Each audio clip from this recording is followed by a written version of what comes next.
They say the earth never forgets blood. In the sweltering heart of Georgia, wrapped in the mist of cypress trees and heavy silence, there lies a stretch of land that time avoids and birds fly around. Locals won't speak of it unless drunk or dying. It's where dogs refuse to howl and moss hangs like nooses from the trees. They call it Holloway ground, land so cursed even the weeds refuse to grow without permission. Once a grand plantation, the Holloway estate now sits broken and rotting, eaten alive by ivy and silence. Its shutters hang crooked like watching eyes. The paint peels like decaying flesh. The wind whispers secrets through the cracked wooden bones of the house. People say it was built on more than land. They say it was built on bones. Before we unravel the secrets of Holloway Plantation, make sure to subscribe so you don't miss more haunting true tales like this one.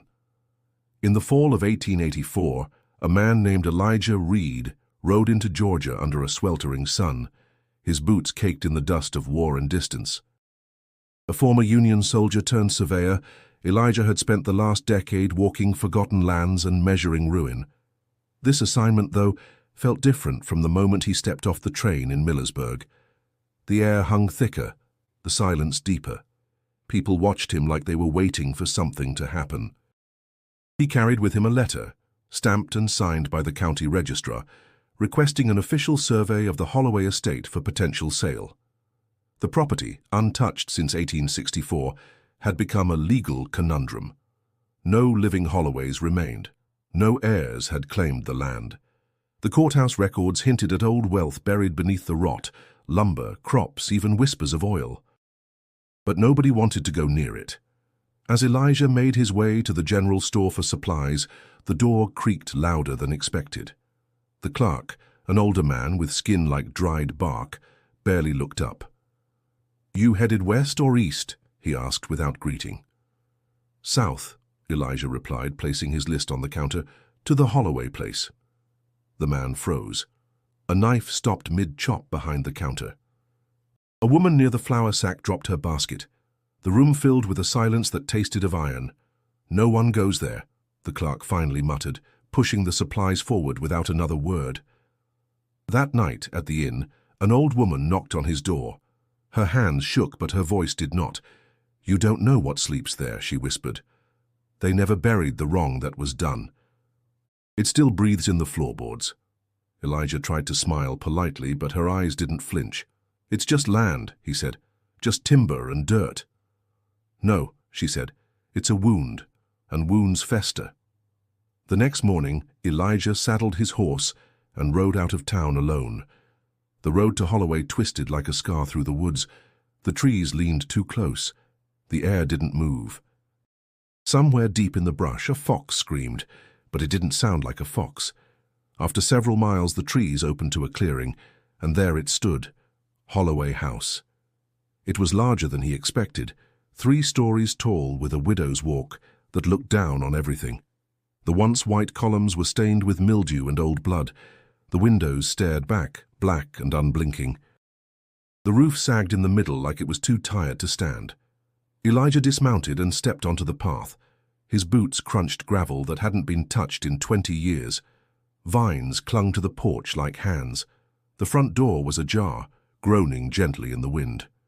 He paused, feeling the strange weight in the air, like being watched by someone standing behind a door you're about to open. He stepped inside. The air inside was colder, impossibly so for a Georgia autumn. Dust covered everything like a burial shroud. The furniture remained, though draped in sheets that billowed softly as if breathing. A grandfather clock stood silent in the corner, its pendulum frozen mid-swing. Elijah walked deeper, notebook in hand, calling out once to an empty echo. He wasn't superstitious. War had burned that out of him. But as he passed into the dining room and saw the long table still set with plates and silverware, as if waiting for a dinner 2 decades late, a chill ran up his spine. In the far corner, something moved. Not a rat, not a shadow. A figure, slight, pale, unmoving. A little girl stood barefoot, in a white dress streaked with dirt, her hair tangled and wet. She stared at him with eyes too wide, too knowing. "Elijah," she said, voice barely a whisper. "Don't wake them." He blinked, and she was gone. He turned, heart pounding, the silence pressing in once more. Whatever this land held, it hadn't forgotten. And now it had seen him. The silence in the house settled around Elijah like dust, thick, persistent, impossible to brush off. He stood in the dining room, eyes fixed on the space where the girl had stood, her warning echoing in his ears. "Don't wake them." He moved through the house with cautious steps, marking notes in his ledger, but unable to focus. His mind drifted to the stories he'd heard over the years, whispers of southern houses that refused to die, of lands that drank blood and called it inheritance. The Holloway estate had once been the pride of southern Georgia.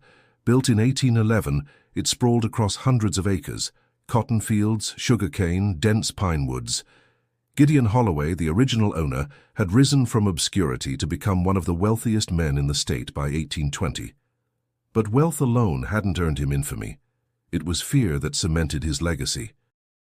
Gideon was not merely a cruel man. He was calculated, cold, methodical. Accounts from escaped workers, faded newspaper clippings, and handwritten confessions spoke of his obsession with order. He demanded silence on Sundays, eye contact only when addressed, and punished deviation with rituals far beyond corporal. Some said he believed the land itself required discipline, that the soil would only yield if fed properly, not just with labor but with pain. Elijah found an old portrait still hanging above the fireplace, Gideon, stiff and tall, wearing a black coat with buttons like eyes. His face was long, mouth flat, eyes piercing. Behind him in the painting stood the plantation house, not yet decayed, proud and alive. But it was the expression that lingered, not arrogance but calculation, a man who thought 5 moves ahead. In the adjacent room, Elijah discovered a cabinet filled with aging books. Most were ledgers, crop records, and weather journals, but one stood out, wrapped in worn leather unmarked on the spine. Inside were handwritten entries, beginning in 1811 and stretching nearly to 1860. The ink had faded in places, but Gideon's handwriting remained sharp and deliberate. The early pages were mundane, discussions of crops, labor numbers, rainfall patterns. But then the tone shifted. Words grew more intense. Phrases like obedience of the land and blood to root appeared frequently. One entry stopped Elijah cold. March 3rd, 1827. The rains refuse us again. I offered the lamb, but it did not suffice. The soil is displeased. I have chosen a new gift, one that cries louder. May it quench the thirst and bind the boundaries. He closed the book slowly, his fingers trembling. There was no mention of names, no direct admissions. But the implication was unmistakable. Outside, the land stretched wide and untouched. Elijah stepped onto the back porch and surveyed the overgrowth. Tall grasses swayed in the windless heat. A crumbling path disappeared into the tree line. Somewhere beyond, the family cemetery was rumored to sit, walled off and forgotten. No maps confirmed it. Locals refused to go near it. He felt watched again. A soft thump sounded behind him. He turned quickly. Nothing. Inside the house, he climbed the staircase, careful of rotting steps. Upstairs, the hallway was lined with doors, each partially ajar. The air smelled of mildew and old paper. He chose the largest room, presumably Gideon's. The furnishings were still intact. A massive bed with dark wood posts, a writing desk littered with brittle parchment, and a wardrobe with its doors split wide open. Inside the wardrobe, beneath a heap of old linens, Elijah discovered a bundle, a box wrapped in oilcloth. Inside it were locks of hair, teeth, dried flowers, and a single infant's shoe. A strange symbol was carved into the lid, a twisted knot, part serpent, part root. He backed away, bile rising in his throat. This wasn't just cruelty, it was ritual, structured, repetitive. Back downstairs, he stepped outside again, the air hitting him like a wave. He breathed in deeply, grounding himself. The notebook in his hand now felt heavier.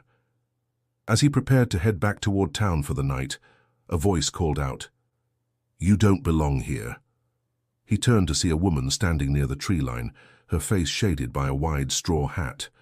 Her voice carried with strange clarity. "This place remembers," she said. "It doesn't forgive." Elijah squinted. "Are you from Millersburg?" She didn't answer. Instead, she nodded toward the house. "He never let go, you know." "Not really." "Who?" "Gideon Holloway," she replied. "He carved his name into the bones of this land, and it carved back." Before he could speak again, she turned and vanished into the trees. Elijah stood motionless, the wind suddenly sharp.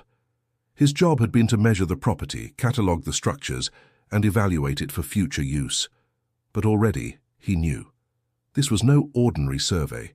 This was a reckoning waiting to unfold.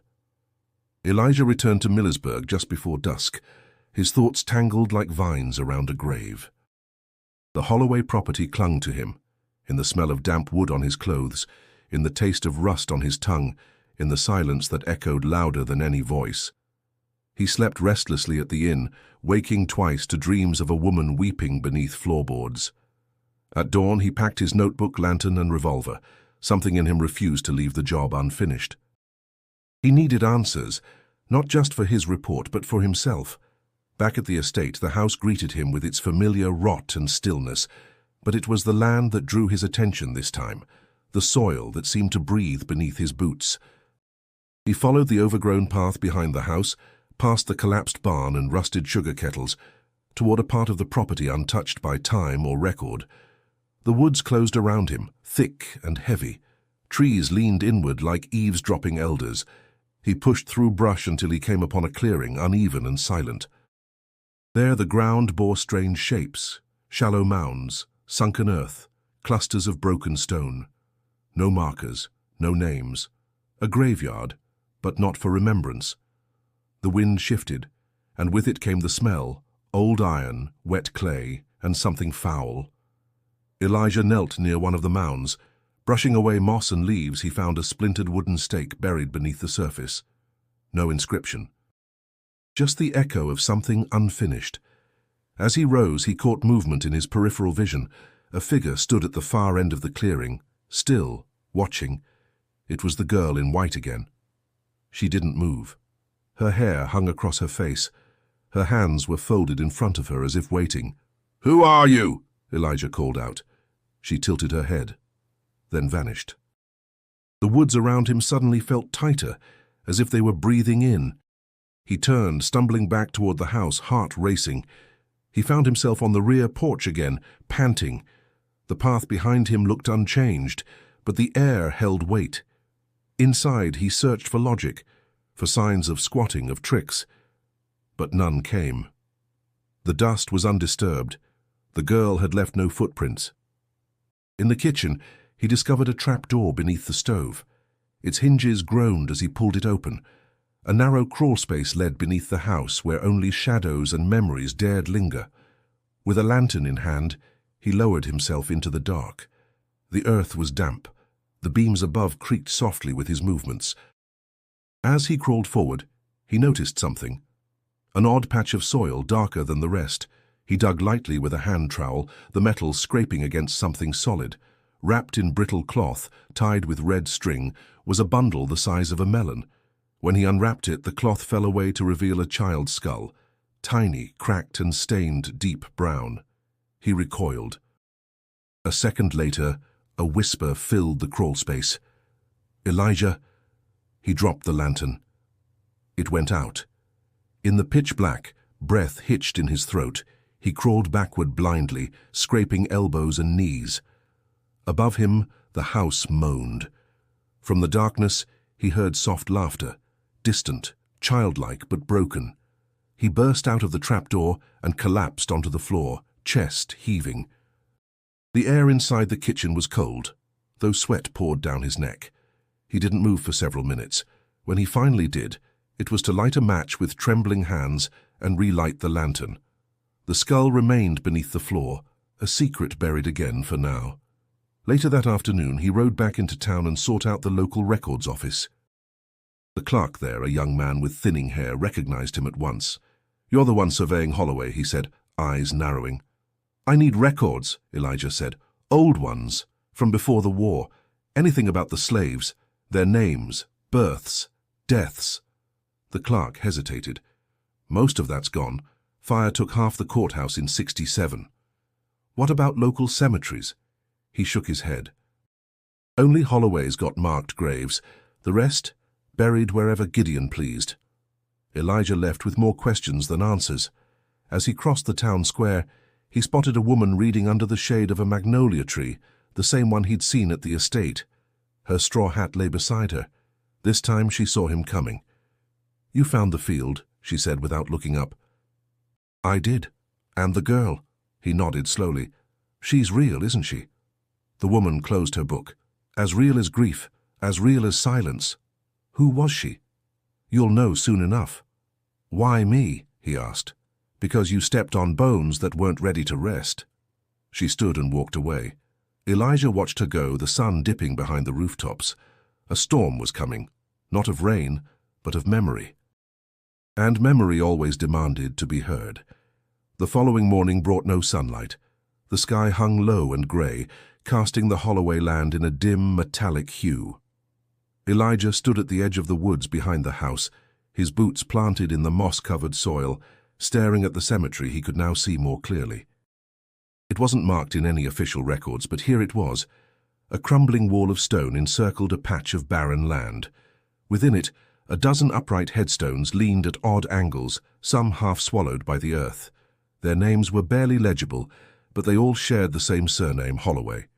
He read them one by one: Gideon, Margaret, Nathaniel, Elijah Sr. Some were children. One stone, smaller and cracked down the middle, bore only the word beloved. But there was something else. Just beyond the boundary wall, hidden in the brush, lay another cluster of depressions in the earth, graves unmarked and sinking. No stones, no names, only silence. He didn't need a historian to tell him who was buried there. Elijah stepped carefully between them, a heaviness growing in his chest. The field was quiet, unnaturally so. Not a single insect moved. Even the birds kept their distance. The longer he stood there, the more he felt the weight of unseen eyes. Later that day, back inside the house, he returned to Gideon's journal, tracing the descent of a man consumed by obsession. One passage caught his attention, written in a shaking hand. "The blood speaks. I have heard it whisper through the roots. My name shall not end. The soil will remember me, for I have planted myself in it." What disturbed Elijah most wasn't the madness. It was the precision. Gideon hadn't been raving, he was planning, as if he were laying the foundation for something far larger than a plantation. Upstairs, in a room at the end of the hall, Elijah found a child's belongings: a wooden doll missing its arms, a bonnet folded neatly on a dusty shelf, and a faded painting nailed to the wall. It showed a girl no older than 10, with dark eyes and auburn hair, standing beside a weeping willow. The background was empty. No family, no house. Beneath it, etched faintly in the frame, was a name: Clara. He hadn't seen that name in the cemetery. Digging through the journal again, he found one entry, a brief, almost hidden note tucked between land records. "Clara taken from us. The girl disobeyed. She would not be tamed. The soil refused her." That was it. No grief, no detail, just rejection, as if she'd been unworthy of burial, of remembrance. A door creaked. Elijah turned, but the hallway was empty. As he descended the stairs, the air grew heavier. He paused midway, hearing something faint, a lullaby. The voice was soft, distant, barely there, but unmistakable. It came from the parlor. He followed the sound. The room was dim, the hearth cold. The rocking chair in the corner moved slowly, as if recently disturbed. On the mantel sat a porcelain music box, cracked but intact. He picked it up. It wasn't playing. The lullaby stopped. He replaced it gently, suddenly aware of how alone he wasn't. That evening, he returned to town to speak with anyone who might remember Clara Holloway. Most avoided his questions. Some feigned ignorance, but one woman, Martha Duval, agreed to talk. She was in her early 40s, sharp-eyed and steady-handed, a schoolteacher whose mother had worked as a housemaid for the Holloways in her youth. "Elijah," she said quietly, "Clara wasn't just forgotten. She was erased." He listened, as she recounted a story passed down in secret of a girl born to Gideon and an enslaved woman named Nella. A child hidden from the public eye, raised behind closed doors. Some said she was wild, others claimed she spoke to things that weren't there. When she was 9, she disappeared, Martha continued. No funeral, no obituary. The staff were told never to speak her name again, but my mother remembered. She said Clara used to hum to the roses and they'd bloom out of season. Elijah felt a chill crawl up his spine. Do you think she's still there? He asked. Martha looked away. Some say they've seen her, a girl in white, barefoot, watching from the trees. He didn't mention he'd seen her too. Before they parted, Martha placed a worn envelope in his hand. These are my mother's notes. Journal entries, maps. She kept them hidden all her life. Maybe they'll help you understand what Gideon really did. Elijah returned to the inn and read them late into the night. Sketches of the house, mentions of hidden doors, of symbols carved into floorboards, of rooms that appeared only under moonlight. One page simply read, "The land is Gideon's vault. The bones are the keys." Clara knows where they rest. The girl in white was no illusion. She was the only one still trying to speak. Elijah rose before dawn, Clara's name echoing in his mind like a hymn buried beneath static. The sky was ink black, the air thick with the weight of unsaid things. He packed Martha's envelope in his satchel, along with lantern oil, rope, and his revolver. There was no longer any illusion of routine. He wasn't surveying property anymore. He was chasing a ghost. He returned to the plantation just as the first pale light broke the horizon. The house loomed in its familiar silence, but something felt different. Not colder, clearer, as though the air had been combed by unseen hands. He opened Martha's envelope and unfolded a hand-drawn floor plan. Several markings dotted the page, a star beneath the parlor, a circle near the sugar house ruins, and a symbol etched behind the stairwell, the twisted knot he'd seen carved on the child's box. Clara was leading him. He moved to the parlor first. Beneath the carpet, under cracked floorboards, he uncovered the remains of an old hatch, sealed shut with rusted iron nails. With effort and the claw end of his hammer, he pried it open. The scent of earth and mildew wafted up, thick and pungent. He lowered himself into darkness. The chamber was small and damp, no taller than 5 feet. The walls were made of packed clay, reinforced with rotting timbers. His lantern flickered, casting trembling shadows across the room. Along one wall, bones had been arranged, not carelessly but with precision. Skulls sat on a shelf, their sockets staring out in silent vigil. Beneath them, symbols had been drawn in faded ash, swirling patterns interlocked with the same serpent knot he now saw everywhere. At the center of the floor was a circle of blackened soil. He didn't step inside. There, resting atop a stone, lay a doll, headless, its dress sewn from coarse linen. A strand of red thread connected it to the wall. A message had been scrawled on the dirt in what looked like charcoal. "She waits in the knot." Elijah backed out slowly, breath shallow. Once outside, he sat on the porch steps, shaking. The veil between past and present had thinned beyond comfort. He needed to understand what Clara wanted, and more disturbingly, why she had chosen him. He opened Martha's notes again. In a loose, hurried script, her mother had written, "She called him by name, Elijah. But he was born long after her time. She knows him, she remembers." The next entry chilled him. "A bloodline will unlock the vault. Only one who carries Holloway blood can sever the pact. If the land fed on family, it must be family who starves it." He read it again. Bloodline. Elijah thought back to his grandmother, born in Georgia, abandoned as an infant on a church step, raised by nuns in Alabama, no known parents, no birth records. But there'd always been a story his mother told in hushed tones, a rumor. That her mother was the result of something shameful, a union between a wealthy man and a woman he could never claim, a Holloway. The truth cracked inside him like dry bark underfoot. Clara hadn't called him by name in the house because she'd read it somewhere. She had known it, known him. He returned to the house and climbed to the third floor, following the map to a storage room choked with old trunks and broken furniture. Behind a bookshelf nailed into the wall, he found a narrow door, no knob, just a wooden panel cut into the plaster. He pushed. It creaked open to reveal a steep staircase descending into darkness. He lit his lantern again. The stairs led to a stone passageway, rough-hewn and narrow. The air grew colder with each step. On the walls more symbols appeared, some drawn in what looked like soot, others carved deep into the stone.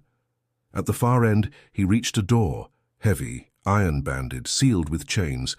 He didn't try to open it. Not yet. Instead, he placed his hand on the metal.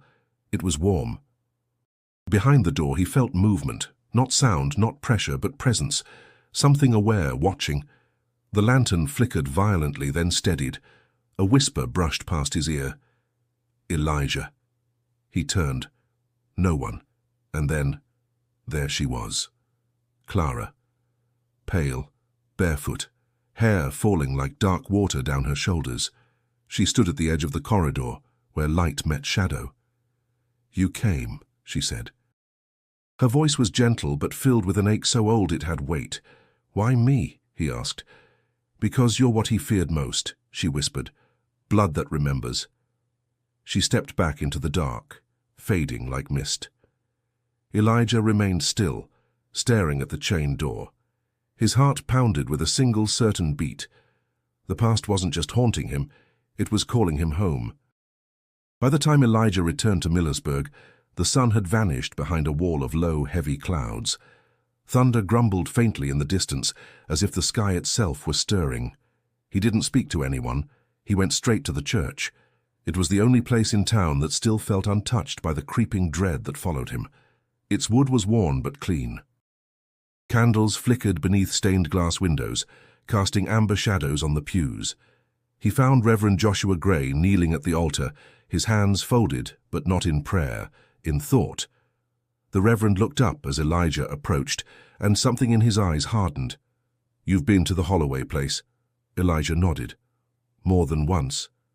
Reverend Gray stood slowly. And now it's with you. The words hit harder than expected. Elijah opened Martha's envelope and handed him the records. I need the truth. All of it. Gray sat, spreading the papers before him. He moved with the precision of a man who'd seen too much and forgotten nothing. As he read, his jaw tightened. I knew Martha's mother, he said at last. She used to come here, whisper things in the confessional she wouldn't say out loud, talked of rooms that changed shape, of eyes behind mirrors, of a girl who bled light when she cried. Elijah waited. She believed Holloway struck a bargain, Gray continued. Not with any man, not with the devil, with the land itself, or something deeper that slept within it. And that Clara was its key. She said Clara disobeyed, Elijah murmured. She wasn't buried. Gray nodded. Because she didn't belong to the land. She belonged to the woman who bore her. A union Gideon could never sanctify. That girl was a fracture in his design. Elijah felt the weight in his chest deepen. I think I'm part of that line, he said quietly, through Clara. Through her child. The Reverend didn't speak for a moment. If that's true, he finally said, you carry the tether, the thing that binds both blood and memory to that place. Elijah looked away. Then why am I being pulled back? Gray's voice darkened. Because something's waking. That night Elijah returned to his room at the inn, but sleep never came. He lay still, eyes wide, staring at the ceiling as whispers gathered like cobwebs in his mind. Names he didn't know, faces he couldn't place, rooms he'd never seen, but remembered. He rose near midnight, compelled by something nameless. The town was silent. The road to Holloway glistened with dew and faint moonlight. As he rode, his hands began to tremble. He heard voices in the wind. At the house he dismounted and walked without hesitation into the parlor, past the hatch, up the stairs, into the room with Clara's portrait. The painting had changed. The willow behind her now leaned sideways, scorched black. Clara's eyes, once soft, now stared with sharp defiance. Blood trickled from the corner of her mouth, painted where it hadn't been before. Elijah backed away, but his feet didn't obey. Instead, he turned toward the hallway, toward the door with the carved knot. His fingers opened it. The stairwell below pulsed with warmth. He descended again, this time slower, his lantern steady. At the bottom, the chained door awaited, but it was no longer closed. The chains lay broken on the floor. He stepped inside. The chamber beyond was vast and arched, lined with alcoves containing bones, not laid to rest but displayed like trophies. At the center stood a raised platform of stone, etched with symbols, stained with centuries of offerings. And standing upon it, Gideon, or something wearing his face. It was not a ghost. It was a memory too strong to die. The figure turned slowly, eyes alight with fire that flickered but did not warm. "Elijah," it said, "blood of mine." Elijah reached for his revolver, but it was no longer in his belt. "You were called," Gideon continued. "The pact requires renewal. The roots thirst." A pulse of pain shot through Elijah's skull. His knees buckled. He dropped, gasping. Visions flooded his mind, of whips cracking over backs, of chanting in the cane fields, of circles drawn in ash and blood. He saw Clara screaming, her hands glowing, her body lifted into the air before being thrown into the earth. "You cannot resist," Gideon whispered. "You carry me in your marrow." Elijah screamed, and the world went dark. When he awoke, he was outside, sprawled beneath the weeping willow from Clara's painting. The sky was beginning to lighten. He could still hear Gideon's voice, buried beneath his heartbeat. But louder than that, Clara's voice, calling him back. He was losing himself, and he was running out of time. Elijah didn't return to the inn. He wandered the edge of the Holloway grounds until the sky flushed with morning. Sleep no longer offered peace, only visions. He felt split, as if something inside him had cracked open, and now the past leaked through.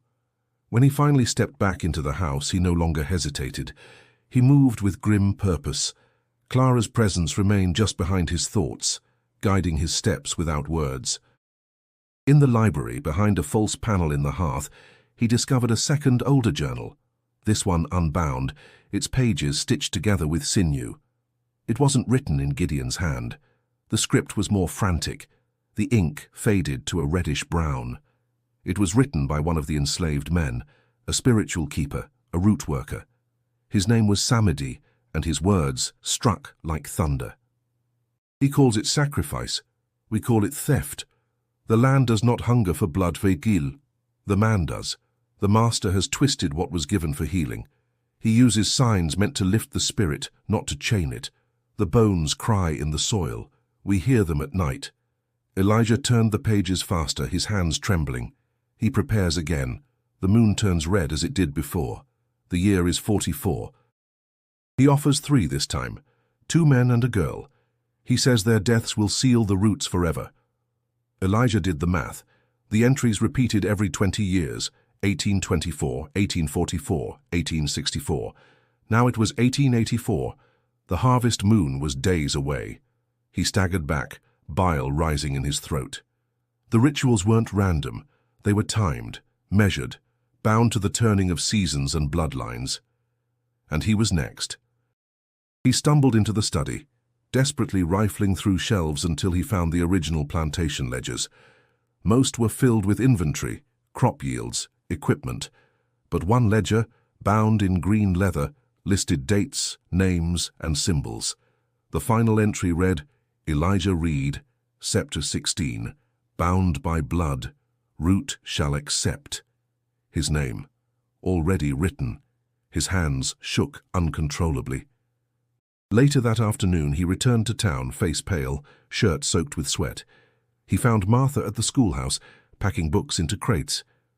"You've seen it," she said before he spoke. He nodded. "There's going to be another ritual," he whispered, "the final one." She didn't ask how he knew. Instead, she walked to a drawer and removed a small, cloth-wrapped object. "This was my mother's," she said. "She used it to protect herself when she worked there. Said it was blessed by a man named Joshua Gray, not the Reverend, his father." Elijah opened the cloth. Inside was a charm made of bone, ash, and thread. It hummed faintly in his palm. "There's something else," he said. I'm changing, I hear things, I lose time. I speak in voices that aren't mine. You're being pulled into the pact, Martha said. Gideon never died. Not really. He anchored himself in the land, in the rituals, in the blood. The more you resist, the harder he presses. I don't know how much longer I can fight it. She stepped closer. You're not alone. That night they met with Reverend Gray under the shadow of the church. He listened as Elijah spoke, his eyes burning with dread. The moon rises in 5 nights, Gray said. If what you say is true, that's when the binding reaches its peak. That's when Holloway means to claim you. Elijah nodded. We stop him, Martha said. Gray looked between them. This isn't a haunting, he said. This is possession. It's a legacy of grief passed through generations. Gideon wasn't summoning demons. He became one. Twisted by pride, power, and the blood of innocence. He walked into the chapel and returned moments later with a satchel filled with items Elijah didn't recognize. Bones wrapped in cloth, a flask of dark liquid, pages torn from ancient books. I tried once before, Gray said softly. In '64. I was a boy, barely 13. My father led a ritual the night the house burned. He died there. I watched Gideon's face in the flames. He handed Elijah a carved piece of wood, smooth and warm. This belonged to Clara. She gave it to my father before she vanished, said it would find its way to the one who could finish what she started. Elijah closed his fingers around it. The warmth spread up his arm, and for a moment he heard her voice again, not loud but steady. You are not his. He opened his eyes, clarity surging through him. He was done being hunted. Now he would become the storm. The day before the harvest moon, Elijah and Martha sat on the steps of the schoolhouse, watching the wind stir dry leaves across the yard. The sky was colorless, the air still as if the world itself held its breath. Martha held the charm her mother once wore, turning it slowly between her fingers. She never left the Holloway grounds willingly, she said, even after she quit working there. She said the place had hands, invisible ones, that knew your name, your breath, your heartbeat. Elijah stayed quiet. My mother used to tell me stories before bed, Martha continued, her voice almost a whisper. Not fairy tales, memories. She said the walls whispered at night. She said Clara's lullaby would drift through the halls, even years after she disappeared. She saw Clara? Elijah asked. She heard her, Martha replied. And one night, she followed the voice. They found her hanging in the sugar house the next morning. No note, no struggle, just a calm, eerie silence. Elijah looked away, his jaw tightening. I was 15, she added, and I've never stepped foot on that land since. Until now. She reached into her coat and handed Elijah a small book. Her personal journal. Pages she never let me read when she was alive. I only found it last month, hidden in the lining of an old quilt. Elijah opened it and scanned the pages. There were detailed sketches of doors that didn't lead anywhere, of a girl in a white dress standing in fire, of symbols carved into tree bark and stone, but what caught his eye was a map. It was drawn in haste but with purpose.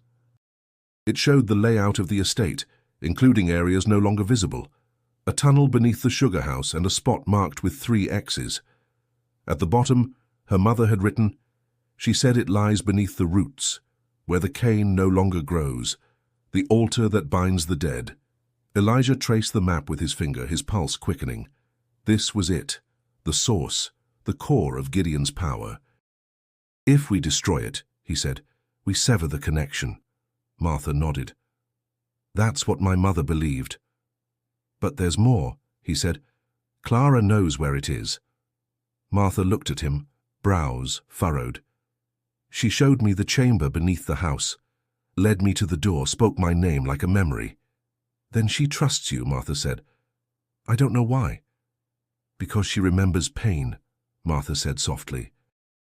And you carry the wound. They spent the rest of the day preparing. Elijah packed the relics Reverend Gray had given them. Blessed earth, a knife made of forged iron, and the carved piece of wood from Clara. Martha gathered lanterns, tools, and ropes.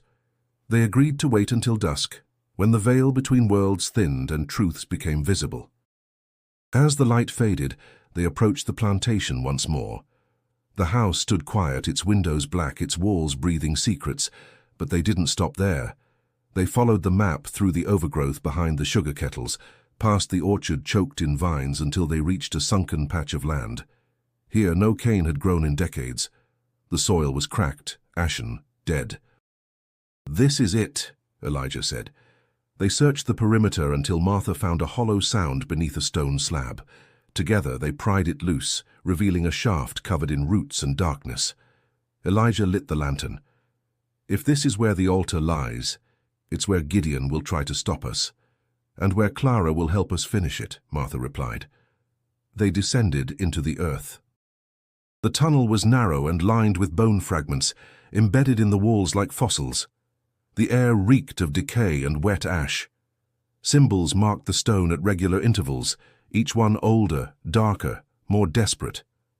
Halfway through, Elijah felt it, the now familiar presence pressing at the edge of his thoughts. Voices muttered in languages he didn't recognize. His hands tingled. And then Clara appeared.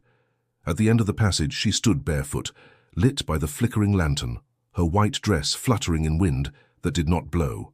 She pointed. Without speaking, she turned and walked into the dark. They followed her until they reached a circular chamber carved from bedrock.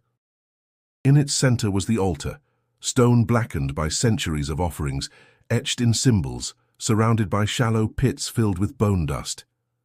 Clara stood beside it, eyes hollow but resolute. "This is where he waits," she said. Martha stepped forward. "We finish it here." Elijah nodded, feeling the altar pulse with heat beneath his feet. This was the heart of the Holloway curse. The wound that never closed, and tomorrow night it would bleed for the last time. The tunnel seemed endless. Each step deeper into the earth felt like walking backward through time. The air grew colder, denser, as if memory itself thickened around them. The lantern flickered weakly in Elijah's grip, shadows shifting in irregular rhythm across the stone walls. Beside him, Martha moved silently, the charm around her neck glowing faintly with each breath. "We're not alone down here," she murmured. "I know," Elijah said, "but they're not all against us." Clara's presence had vanished since they passed the last carving, a serpent knotted around a tree, its body looping endlessly. The silence that followed was more than emptiness. It was expectancy. The tunnel curved sharply and the walls changed, no longer rough-hewn but smoothed, shaped by deliberate hands. Etchings lined the stone, scenes of men kneeling, of offerings laid at an altar, of symbols repeated like mantras. Elijah stopped. In front of them, the wall displayed a carving that stretched from floor to ceiling. It depicted Gideon Holloway standing over a crowd of bowed figures, arms outstretched, a heart in one hand, a blade in the other. Below him, the earth opened, swallowing roots, bones, and blood. "It was never about the land," Martha whispered. "It was about dominion." Elijah stepped closer. His fingers brushed the stone, and with that touch, the vision took hold. In an instant, the tunnel dissolved around him. He stood in a cotton field under a crimson sky. Men and women cried out, chained and trembling, as Gideon raised his knife toward a kneeling girl, Clara. She stared defiantly, mouth silent, eyes blazing. But something shifted. Clara lifted her hands. Light burst from her palms, knocking Gideon backward. The chains snapped. Screams turned to song. The ground shook. Then fire. Everything burned. "Elijah!" Martha's voice snapped him back. He staggered, falling against the wall, breath ragged. "You saw it," she said, steadying him. He nodded, face pale. She resisted. She tried to end it, but the fire wasn't enough. They pressed on. The tunnel narrowed again before opening into a vast circular chamber. Above them, roots hung like veins from the ceiling. The floor was uneven, scattered with debris, broken tools, scorched bones. But it was the walls that stunned them. Each alcove contained a fragment of the past, a room recreated in stone and ash, a whipping post, a child's bed, a ledger open to a name, a spinning wheel still threaded with bloodied cotton. "It's all here," Martha said. The house beneath the house, the past buried alive. In the center stood another altar, smaller than the one before, but carved with the same precision, the same symbols. Around it, the ground bore grooves worn into circles. Elijah knelt and placed a hand on the stone. It pulsed under his touch, slow, steady, rhythmic. "Heartbeat," he said. "It's alive." Martha circled the altar, inspecting the carvings. "These aren't just symbols, they're instructions." "For what?"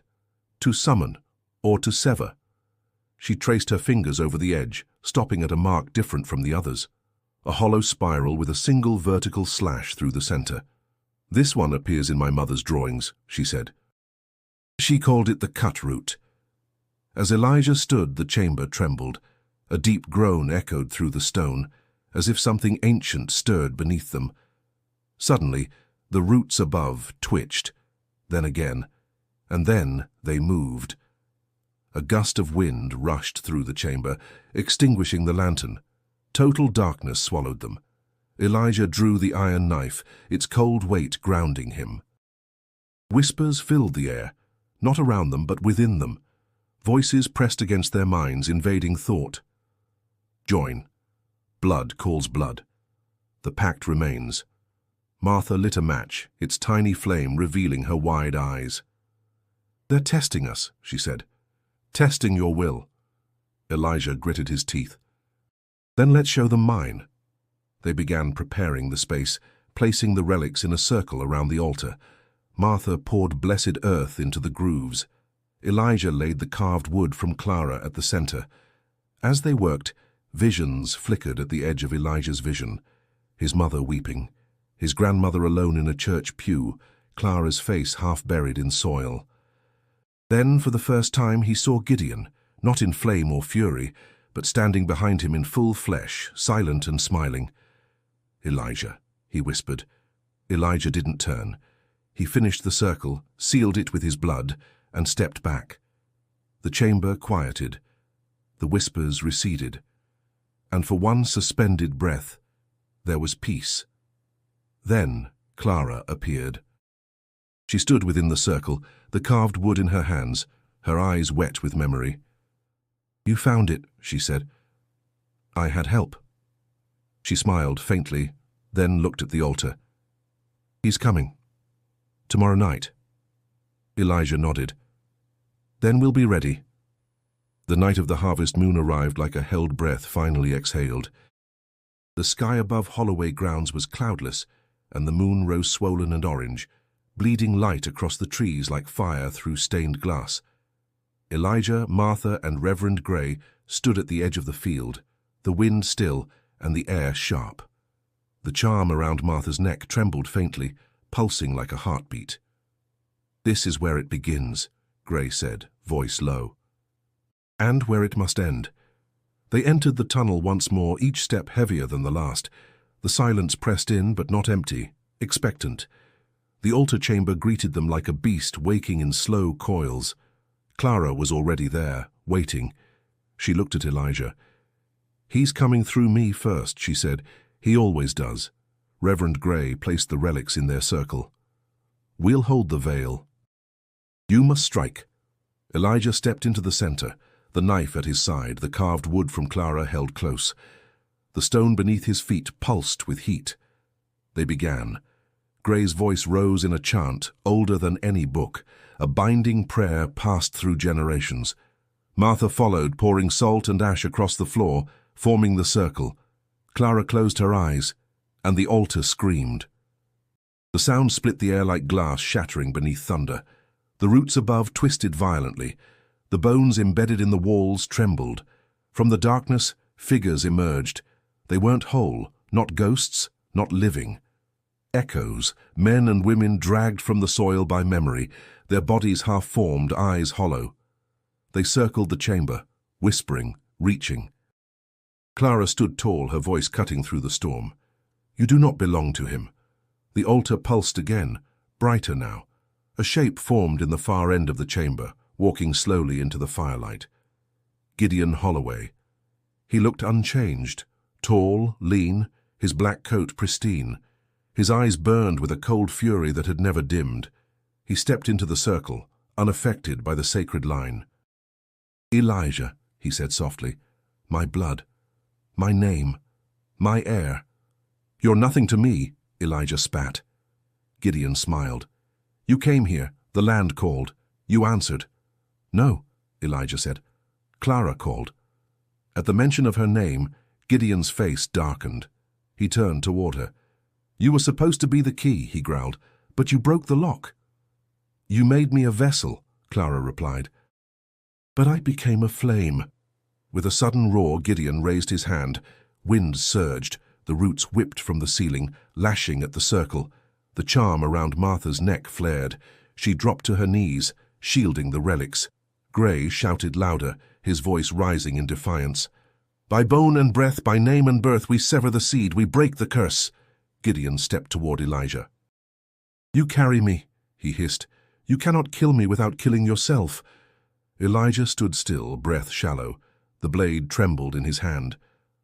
"I know." He looked at Clara, her eyes wide, afraid, then at Martha, bleeding from her temple, clutching her charm. "I carry you," Elijah whispered, "but I also carry them." He raised the knife. Gideon lunged. Clara screamed. The chamber erupted. Flames spiraled from the altar as Elijah drove the blade into the stone, the carved wood beneath it. A sound split the air, not of pain, but of rupture, a tearing. The roots above shrieked and writhed, flailing blindly. The altar cracked down the middle. Light poured from the wound. Gideon roared, his body unraveling, as bones cracking, flesh burning to ash. "No," he cried. "You are mine!" But Elijah didn't answer. He fell to his knees, clutching the stone as it glowed with searing heat. The chamber shook violently. "Get him out!" Clara shouted to Martha. Gray pulled Elijah back, just as the floor began to collapse inward, drawing the altar into the earth. The dead cried out, but not in fear, in release. Clara stood at the edge, her body glowing, hair swirling in wind that came from nowhere. "Elijah," she said, "thank you."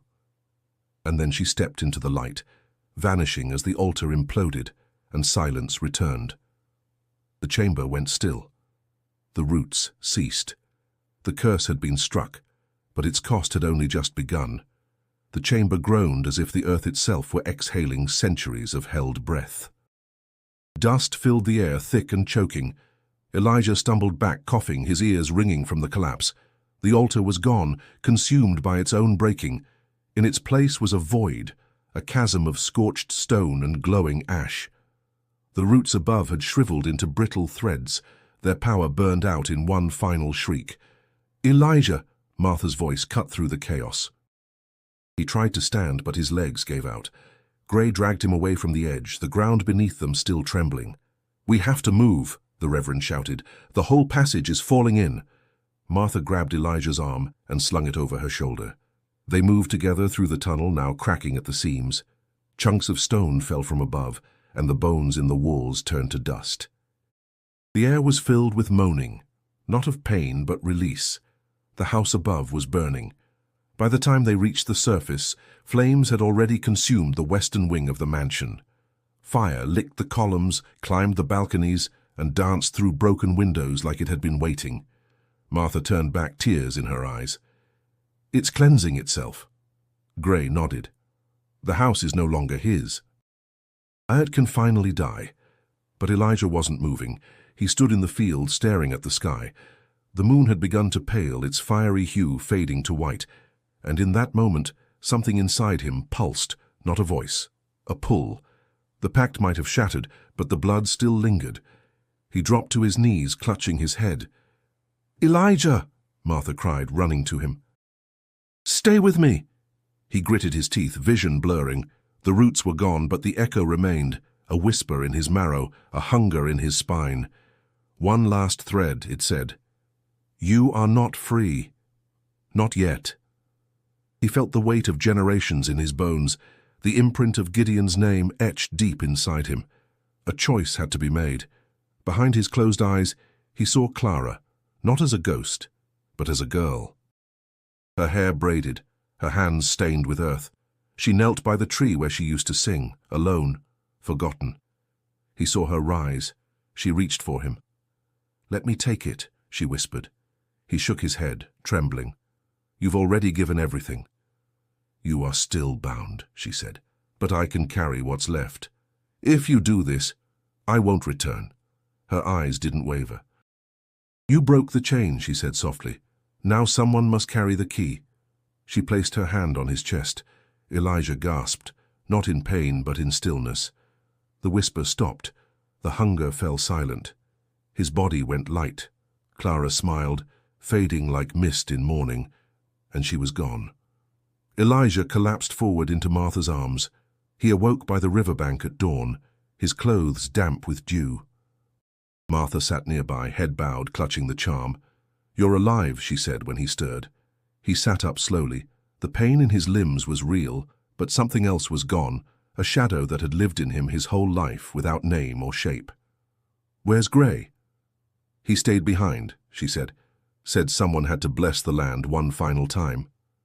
Elijah nodded, his gaze drifting toward the horizon. Smoke curled into the sky in thin grey lines. "What happened to Clara?" Martha asked. He looked down at his palm. The carved wood she had once given him was gone. "She chose to end it," he said. "She carried the last of him away." Martha placed a hand on his shoulder. "You ended it," she said, "for her, for all of them." Elijah stood, knees stiff. The morning air was sharp, clean. Birds sang faintly, hesitantly, as if testing their voices for the first time in generations. The curse was broken, but the scars would remain, and the land would remember. The Holloway plantation no longer stood. By mid-morning, the great house had collapsed inward, a smouldering carcass of ash and bone. Its columns cracked and blackened, its roof a grave of timbers and charred memory. All that remained was the iron front gate, rusted, crooked, but standing still, as if witnessing its final vigil. Elijah returned alone. He walked the grounds slowly, each step quieter than the last. The earth beneath him felt different, no longer humming with dread, no longer pulling at his blood like a thirsting root. It was still, resting, healing. The fields stretched around him in silence. Where once the cane had grown tall and choking, now only low grass stirred gently in the morning breeze. For the first time since his arrival, the air smelled clean. No rot, no copper, no whisper of old blood. He passed the site of the altar's chamber, now sunken and sealed, covered by stone and scorched vines. No noise rose from its depths. No visions lingered in the corners of his eyes. Clara was gone, but not lost. Near the weeping willow he found Martha sitting cross-legged, her fingers sifting through the dirt like she was searching for something without a name. She looked up when she saw him, her eyes tired but calm. "They're free," she said. Elijah nodded. "And so are we." She gestured toward the old graveyard on the hill. "I walked there this morning. The trees are blooming again." Elijah turned to look. Pink blossoms clung to the branches like offerings. No sound came from the graves. Not even the wind disturbed the leaves. For the first time in generations, the land rested. They stood together for a long while, watching the ash settle across the foundation of the ruined house, not with triumph, but with reverence. "What happens now?" she asked. "We rebuild," he said, "not the house, the truth." Later that day, the first townspeople arrived. Not many, just a handful. Old men, curious children, silent women with eyes that remembered. They came slowly, as if expecting the ground to scream. But it didn't. Instead, they found Elijah and Martha near the tree line, clearing space for markers. One man, tall and stooped with age, removed his hat and knelt in the soil. "My great-grandmother worked here," he said. "They said she died in the river, but I think she never left." Elijah said nothing. He only handed the man a spade. By sunset, a dozen markers stood in the field. Simple wood, no names, just etched lines and flowers laid in silence. No one spoke as they worked. The act was enough. At the edge of the cemetery, a boy stood with a white lily in his hand. He asked Elijah where to put it. "Anywhere. Elijah said. "She'll find it." The boy placed it gently at the base of the old willow. That night, Elijah sat alone at the riverbank. The stars above shimmered with clarity, the moon now slender and white. Crickets returned to the woods. Frogs croaked in the reeds. The world breathed again. He felt Clara's absence as one feels the loss of breath, not painful, but sharp, final. She had gone with dignity, not as a victim, but as the keeper of an ending. Beside him, Martha returned with a folded letter. "This came from Alabama," she said. "Arrived this afternoon." Elijah opened it. The letter was from a woman named Lenora Wright. She claimed to be the granddaughter of a woman named Sadie Holloway, Clara's daughter, hidden and protected by those who had defied Gideon long ago. Elijah read the words with trembling hands. "My grandmother never spoke of her mother until her final days. But she told me a story of a girl who sang to the trees, who glowed when she cried, and who was swallowed by the earth to keep others safe. She told me that one day someone would hear her again, and that when that day came, we'd be ready to forgive the land." At the bottom of the letter was a drawing, a knot untangled, the roots free. Elijah folded the paper carefully. "Clara had a child," he said. Martha smiled. "Then she lives on." They sat together in the dark, the sound of the river soft and steady beside them. For the first time Holloway was silent, not with dread but with peace, and the dead at last had stopped whispering. The wind that once carried the moans of the forgotten now rustled only leaves. In the weeks that followed the fall of Holloway, the land lay quiet, not empty, but lighter, as if the weight of what had been buried for generations had finally lifted, and the soil could breathe again. Elijah stayed in Millersburg longer than he'd intended. He spent his mornings walking the perimeter of the old property, mapping the unmarked graves, drawing new lines not for profit or sale but for memory. Where the house once stood, only the stone steps remained, now moss-covered and patient. He and Martha began drafting plans, not for construction, but for remembrance. "We shouldn't erase the past," she said one afternoon, kneeling beside a stump where the sugar house had collapsed. "We should mark it, name it." Elijah agreed. With help from Reverend Gray and a few townspeople, they formed a quiet effort to transform the space. They gathered stories, recorded names passed down through generations, whispered names, almost lost ones.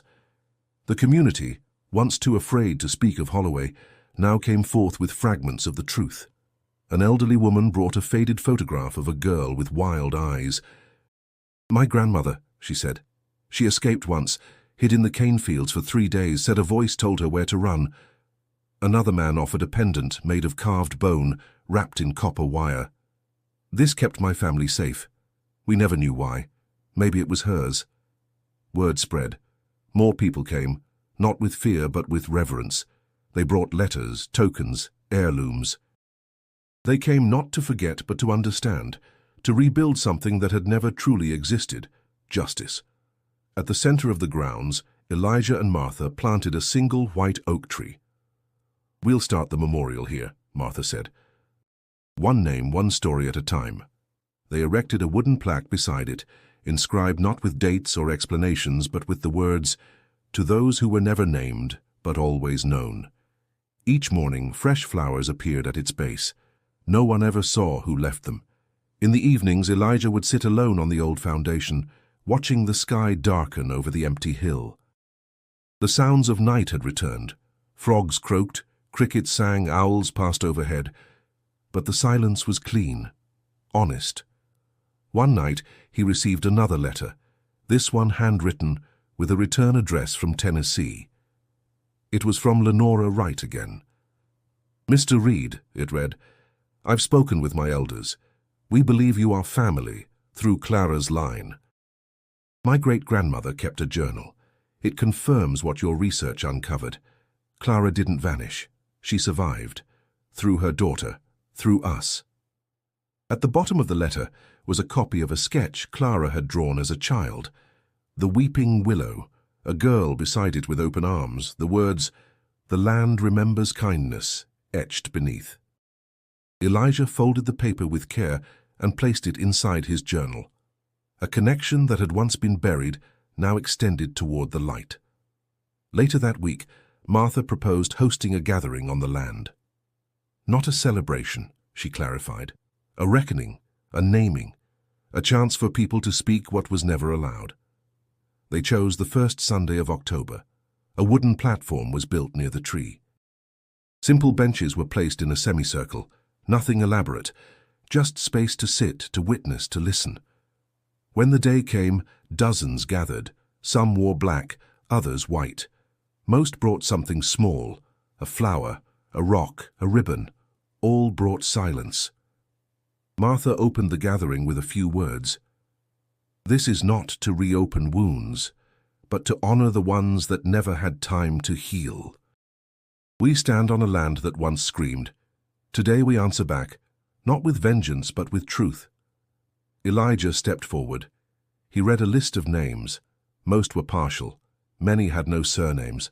Some were only initials remembered from whispers or carved into wood. But each one mattered. Each name held space. At the end he looked out across the field. No one here is forgotten. Not anymore. The crowd remained still. Then one by one they rose and placed their offerings at the base of the tree. A red scarf, a baby's shoe, a poem written on torn paper. That night, as the last lanterns were extinguished and the grounds emptied, Elijah stood alone once more. He looked toward the tree. The wind stirred its branches gently. He could almost hear Clara's song in the leaves, faint, peaceful. The land was learning to remember in a new way, and this time it would not forget. Days passed quietly. The memorial tree grew stronger, its branches reaching upward like arms freed from bondage. Its leaves trembled in the morning light, casting dappled shadows across the ground, where names once hidden now rested in peace. Elijah remained near the land, but no longer as a caretaker. He came not to guard or to measure, but simply to be. Each morning he walked the grounds with bare feet, letting the soil speak to him in ways it never had before, gently, humbly, without hunger. The past had not been erased, it had been witnessed. One evening, just before sunset, Elijah returned to the edge of the weeping willow grove, holding a single white flower in his hand. It had rained earlier. The earth was soft beneath his boots, the air carrying that brief metallic scent of storms. The path to the hill was clearer now. The vines had receded, the moss replaced with low blossoms that bloomed without invitation. He knelt at the base of the largest willow and placed the flower gently on the earth, not as an offering, as an acknowledgement. "I don't know if you still hear me," he said quietly, "or if you even need to, but I wanted you to know. They remember you." He paused. "I remember you." A breeze stirred the branches above, not cold, not warning, just presence. He sat there a while, watching the light fade from gold to grey. The same silence surrounded him, but it no longer pressed. It simply shared the space. He thought of Clara, her eyes, her strength, her voice echoing through roots and stone. She had never asked to carry the burden she did, but she bore it with grace, and then passed it on, not as weight, but as witness. That was the legacy now. Not the fire, not the altar, but the truth. He reached into his coat and pulled out the last page of her journal, salvaged from the ruins, its corners charred, the ink smeared by smoke and time. It read, "If I go, let me go where the names are spoken. Let me rest among those who were not allowed to speak, and let them know I was never silent." Just waiting. Elijah folded it again, tucked it back into the lining of his coat. As he stood, a soft voice brushed his ear. Not from within, not from memory, but from somewhere between. "Thank you." He turned but saw nothing. Only the willow. Only the wind. That night, back in town, he sat at the desk of the small cottage Reverend Gray had offered him during his stay. He lit a candle, opened his notebook, and began to write. Not for reports, not for authorities, for the future. He wrote everything, the history, the horrors, the resistance, the ritual, the flame, the girl in white, every piece of it, in his own hand, in his own voice. He titled it simply, The Holloway Reckoning. When he was done, he sealed it and placed it in a wooden box carved with the untangled knot. He mailed it to Lenora Wright with a note. Clara's story belongs with you now. Keep it safe. Keep it true. Later that week, Elijah took one final walk through the edge of the property. The foundations of the Holloway house had been cleared. All that remained were scattered stones, grass pushing through cracks, and silence. He walked to the spot where the front steps had once been. From there he looked across the land, no longer cursed, no longer silent. He smiled. It was over, but not forgotten. As he turned to leave, a soft gust lifted the flower he'd placed at the willow days before. It drifted up, caught in the breeze, and twirled slowly through the air. And just for a moment he thought he heard her voice, not calling, just humming. A lullaby carried on the wind. Years passed, but Holloway never faded. Its story lived on, not in the fear it once commanded, but in the truth it now carried. A truth passed from voice to voice, handwritten on lined pages, taught in whispers and recited in classrooms where silence had once ruled. Elijah Reed never returned to surveying. His last assignment had become his purpose. He remained in Millersburg for a time, helping build the memorial into something enduring. Not stone and iron, but names, memory, and music. He eventually moved north, closer to where Clara's descendants had settled. He visited their family, shared stories, exchanged names that had once been forbidden to speak aloud. He sat beneath trees that had never known the whip, and told the children about a girl who had once sung to dying roots and made them bloom. They listened, and they remembered. The Holloway land, now protected, became a site of reflection. No tour guides, no placards, only open ground and the quiet pulse of a past that had finally been seen. In spring, wild flowers grew where chains had once dragged through clay. In summer, children walked freely across fields once soaked in ritual. And in fall, as the harvest moon rose, people gathered, not to summon, but to honor. One evening, a young woman stood at the base of the white oak and read aloud the names of those lost. At the end, she said, "We are here because someone chose to break the silence." That someone, generations later, was no longer just Elijah, or Clara, or even Martha. It was all of them. Each voice that refused to be buried again. The land had not been cursed. It had been wounded. And healing began not with fire, but with truth. So if this story reached you, if the roots of this tale touched your spirit, don't let it fade. Subscribe to the channel for more hidden histories, more forgotten voices, more truths that deserve the light.